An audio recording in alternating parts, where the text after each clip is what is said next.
原作派の私がアニメ77話の分かりにくいところを解説していきます。まず1分で分かる現在の状況なんですが、すごいざっくり言うと、マーレ軍がパラディ島を奇襲しました。その結果、内紛していたパラディ島勢力が一致団結してマーレ軍と戦います。そしてパラディ島の目標としては、エレンとジークの接触で始祖の巨人を発動させること。一方でマーレ軍側としては、エレンとジークの接触を防ぎたいというふうに考えています。で現在の、敵対関係なんですが、みんなね、志願しなく地上で集まって戦っている状況です。でとにかくね、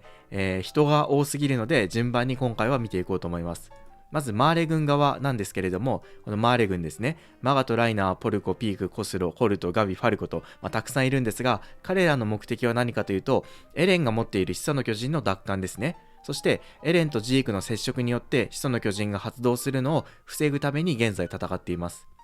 でエレンとジークの接触を防ぐために、まずエレンをね、止めるために戦っているのが、この鎧の巨人ライナー・ブラウンと、アギトの巨人ポルコですね。この2人がなんとかエレンを止めようとしてるんですが、なかなかね、太刀打ちできていない状況です。一方でジークを止めるための、人々もいます。まずマガト元帥ですね。マガト元帥、このマーレ軍の中で一番偉い人なんですが、軍の人員不足によって自らもね、砲手を務めていました。そしてマガトが乗っているのがこのピークちゃんのね、車力の巨人です。でこのピークの車力の巨人の攻撃が最後ね、一発限りの騙し討ちという形で、ジークを攻撃するのに成功したというのが、今回のね最後の展開でした。でこのエレンとジークを止める以外にも動いている話があって、それがファルコの救出に動く、ガビとコルトですね。そもそも皆さんコルト覚えてますかね。この進撃の新キャラクターたち出てきた時に、マーレの戦士候補生、巨人の力を継ぐ予定の5人の人々のうちの一番右の人ですね。ファルコとガビは何度も出てきてますし、ウトとソフィアは死んでしまいました。そしてコルトは、実はね1話目から出ているファルコグライス、このファルコのお兄ちゃんですね。もともとはその獣の巨人を継承予定で、戦士候補生の中でも期待の星でした。しかし獣の巨人ジークがね、パラディ島側に裏切ってしまっているという感じです。で、現在の状況ちょっとおさらいなんですけれども、ファルコがですね、ガビと共にパラディ島に乗り込んで捕まってしまいました。そんな中でレストランでジークの脊髄液入りワインでねこう殴られて、そのワインを口に含んでしまったという状況ですね。そしてその結果、この黒い布、これ一つポイントですけど、黒い布をつけられている。これはつまりジークの叫びで巨人化するかもしれない人間というね、そういう証ですね。で黒い布をつけて地下に閉じ込められていたというのが、前回までの話でした。そんなファルコを助けたのが、このナイルでしたね。この4人が、相対している場面を見てわかるんですけれども、ファルコはマーレの人、そしてガビとコルトはねマーレの人なんですが、ナイルだけパラディ島側です。しかしこのナイルはね、敵であるマーレの、戦士このファルコを助けたんですね。でそもそもナイルって誰って人もいると思うんですが、エルヴィン団長の同期の憲兵団王政編で登場したキャラクターなので、ちょっとね忘れた方はそこを見てみるといいかなと思います。でナイルがなぜ助けたかっていうと、このファルコとの会話から分かりますけれども、ナイルは家族を持っているんですね。子供もいると。なのでおそらくですが、子供であるファルコをね、この戦いの連鎖から、逃がしてあげたかったと、助けたかったんじゃないかなと思います。そしてガビとファルコの変化もありました。ガビが悪魔なんていなかったと。パラディ島の人間イコール悪魔というね、マーレ国の教育が、ガビのその根本のところをずっと、支えていたんですけれども、その考えを捨て去ったんですね。サシャの父親とかカヤなどの人と出会って共に暮らすことで相手が人間だと理解した。でこのあたりの、ガビとファルコのねやりとりなんかはちょっと原作ネタバレありの滝チャンネルの方で、心理描写の考察しているので、気になる方はねネタバレ OK な方含めて、いつか見てみてください。これがマーレ側ですね。で一方でパラディ島側もね、たくさんの人がいるんですけれども、これも順番に見ていきましょう。この赤いパラディ島側は現在マーレ国に、エレンをね始祖の巨人を奪われないために動いています。でエレンとジークの接触をゴールにして、なんとかねマーレの攻撃を避けつつエレンとジークを守っているという状況です。でこの中でも、最初に出てきたのがこのイエーガー派ですね。イエーガー派、まずエレンもこの中にはおそらく含まれるんですが、エレンはジークと接触するために、歩き続けてるっていう現状で、それ以外の兵士もね、エレンのために戦っていました。例えばフロック、イエーガー派の中でリーダーシップを取っていたこの男性ですね。実はフロックはウォールマリア奪還作戦で生き残った調査兵団9人の中の一人で、割と古参なんですけれども、そんなフロックは、前回ジークと合流してエレンとジークの接触のためにジークを連れてシガンシナ区にやってきて戦っているという感じです。でもう一人ルイーゼですね。このキャラクター誰こいつってなった人もいるかもしれません。ミカサに憧れてる女性なんですが、最初に登場したのはアニメ1期の6話目ですね。2度目の超大型巨人が来た時に、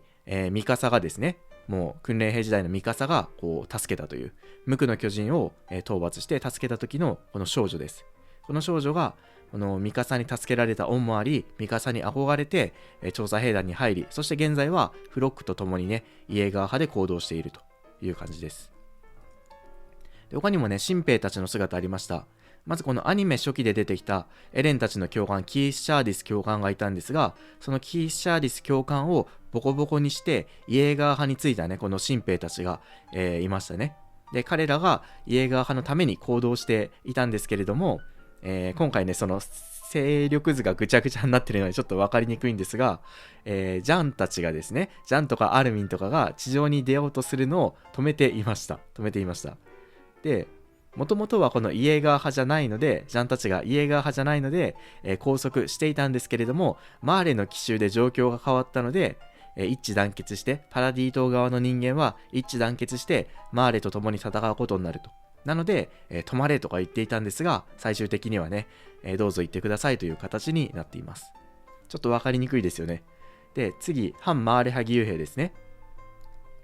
こちらに関しては始祖の巨人の力で安楽死計画を目指していることが判明したイエレナ・ジークが、筆頭となっています。このイエレナの顔ね、衝撃的でした。で、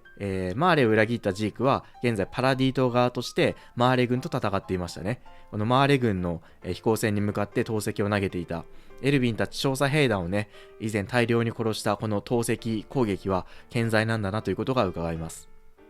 そして次、調査兵団メンバーアルミンたち4人ですね。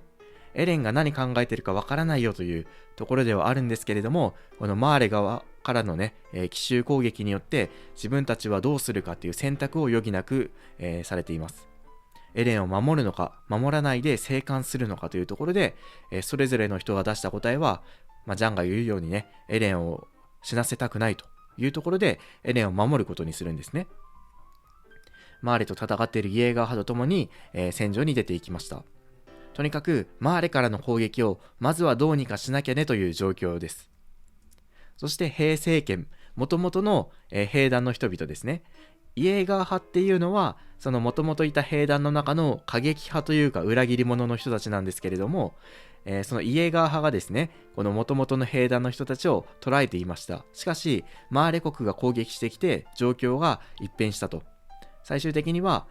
このね、もともと捕まっていた兵団の人たちもマーレ国からパラディ島とエレンを守るためにパラディ島勢力として戦うことを、決めたんですね。